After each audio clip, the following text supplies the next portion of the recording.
Hey everyone, Michelangelo here. Today I want to talk about a specific topic. I think it's a very important one, and before I start making album reviews, I wanted to express my opinion, my thoughts on this topic, the use of English in Japanese music. I have seen many people, like foreigners who like Japanese music. They use the specific term to describe a Japanese person who speaks in Japanese or who sings in Japanese. And it's like they use the word English and they change the L sound with an R sound because it's how Japanese people tend to pronounce that phoneme. To be honest, I don't like that word. I think it's offensive. And why do I think it's offensive? Because I want to talk about these phonemes, phonetics, the R and the L phoneme. I think they're very, in a way, especially the R phoneme is very tricky, let's say, when you learn English. And not only English, French, Russian, the R phoneme is very tricky in general, like the R sounds are tricky. So I also think about this. I have some classmates at university who have this condition called dyslalia. And it's like an inability to speak or to articulate a phoneme. And I'm talking about their native language.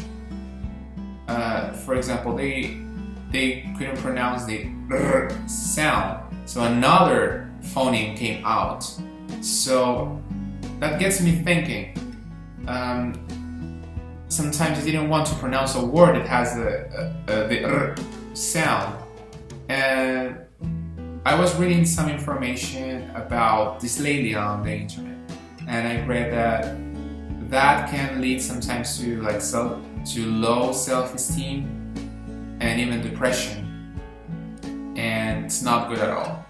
So I think about that, and that's why I think it's offensive to use that word that people use to describe a Japanese person who speaks in English, like in general.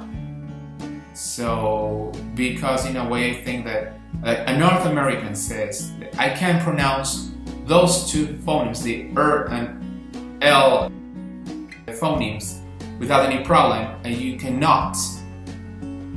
And that's in a way discriminatory, or even like they're showing like I'm superior because I can pronounce those two phonemes and you, Japanese person, you cannot. I don't like that. That's why I think it's a bad word and it's offensive, and I really do not like that word. And as I said, people they sometimes they have a hard time while adapting new phonemes when it comes about language learning. I am learning 8 languages and being exposed to those languages. What I do first when I learn a language is like I study their phonetics, like their alphabet. That's the first thing I do. And sometimes the new phonemes are hard to adapt, and I think that it's part of the learning process, but it's not a laughing matter.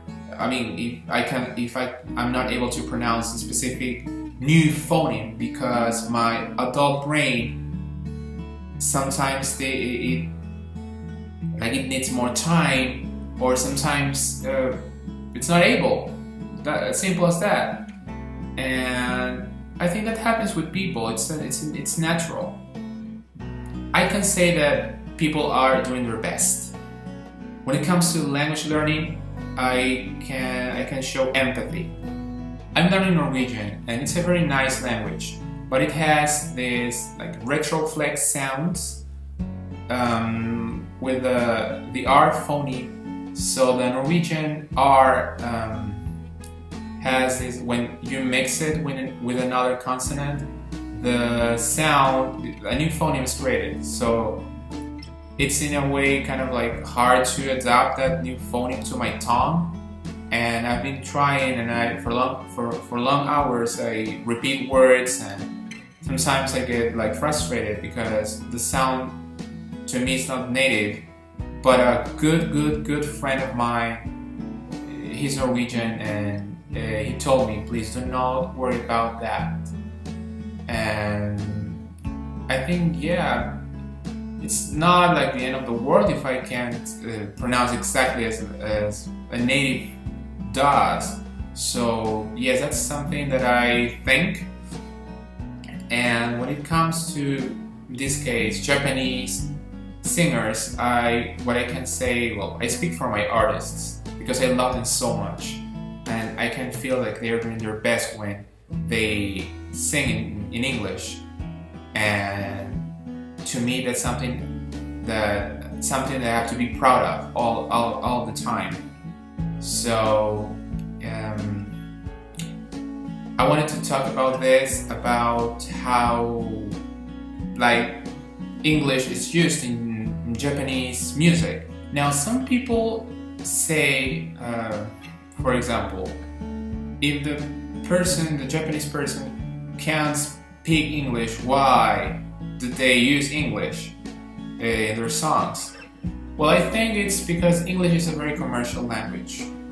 And also, I think sometimes we have like short words in English that like sometimes can fit the song, the melody line better than a Japanese word or maybe phrase. So I think that's why they opt for English words or parts of the song, which I think it's okay. Maybe some people are not really like learning English like with classes and stuff, but I think the idea of pronouncing and practicing those words, to me, it's part of a language learning process, and that's something I'm proud of.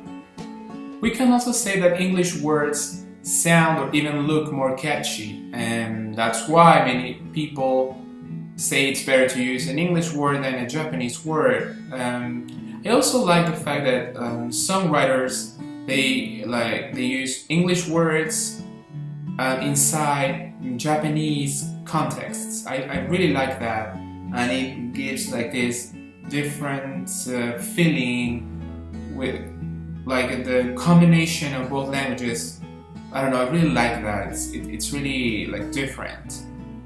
When it comes to phonetics in general, like people, the Japanese artists singing in English, sometimes they like pronounce English phonemes with like equivalents, which I think it's totally normal, and I think it's good because I can say that they are doing something. They're speaking in English. I know sometimes the phonemes are tricky, but they are doing it, and I think that's good because instead of saying no, I won't do something else, I will stay just with the Japanese lyrics. No, they do something else, and to me that's something very important. And it's like they are not in like their comfort zone, and that's great. That's something that I need to point out. And I was so happy when, for example, Hamasaki Ayumi started using English like words, English phrases in her songs. Like that happened like when she released like the Rainbow album. During that era, like she started using or speaking in English or singing in English, and that's something that makes me happy. And speaking of IU, I'm proud of her. I'm really proud of IU's English skills because I remember this video I watched on YouTube. It was like an interview on CNN, like back in 2007, when like the Secret album was like going to be released. CNN has this like show or program about Asia, and I was there, and she spoke English. Maybe she just spoke some phrases, but they were complete phrases. Something that, wow, I was so proud of. I really didn't care if like there were like some mistakes or something, because, well, it's part of the learning process, as I said before. But she was speaking in English, not only singing, and I'm so proud of her. And I wanted to talk about this because that's why I can feel that my artists are doing their best with this language. And, well, that's in terms of phonetics, right? That's okay, but we can also talk about grammar. Sometimes, for example, I know Kodakumi. She gets really playful with English in her songs, and sometimes that playfulness ends up in like grammar mistakes. And, well, the idea is that those grammar mistakes shouldn't be that common, but, well, in Kodakumi's case, yeah, they were common. But I think it's part of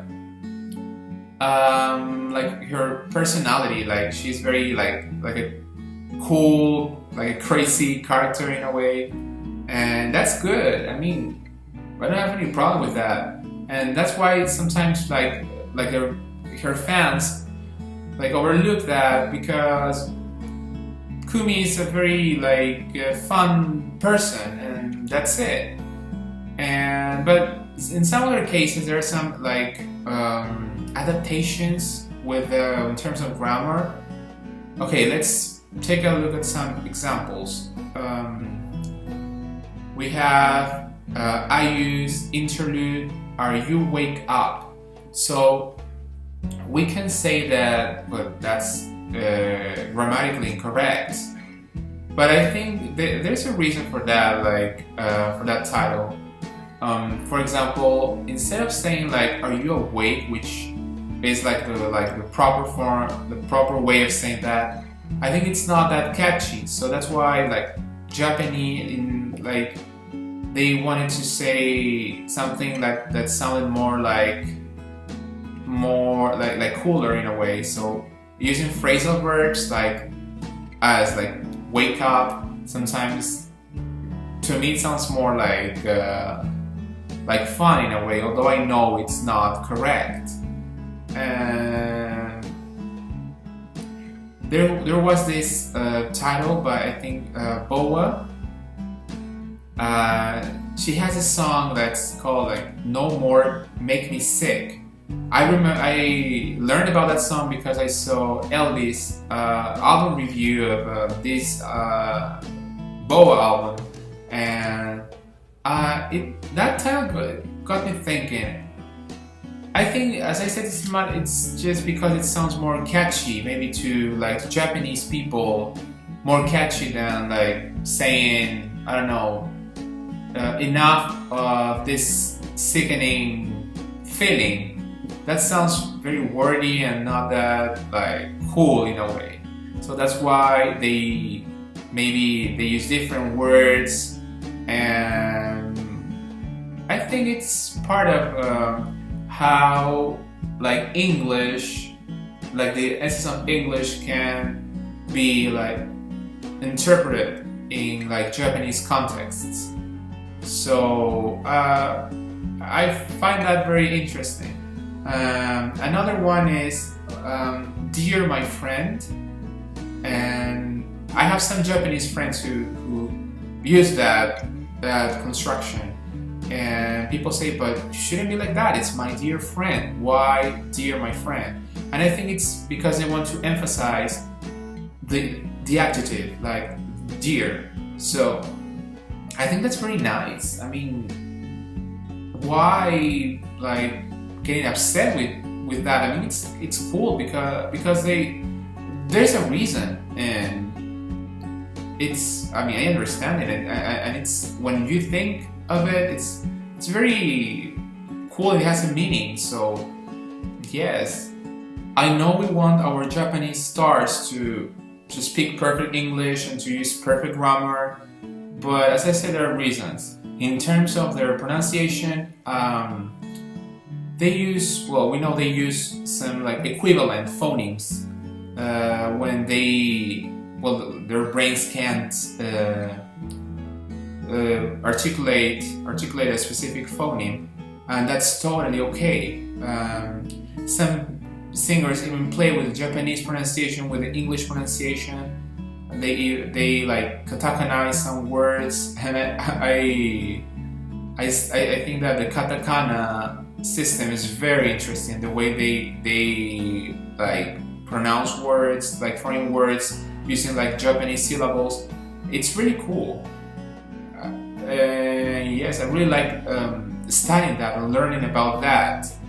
And well, as for the grammar, sometimes yes, they can get playful with that, especially Kodakumi and other artists too. But I think it's, as we are not the owners of any language, I think that sometimes they're like new, like language products in a way, like mixing Japanese and English, and some like grammar constructions in a way.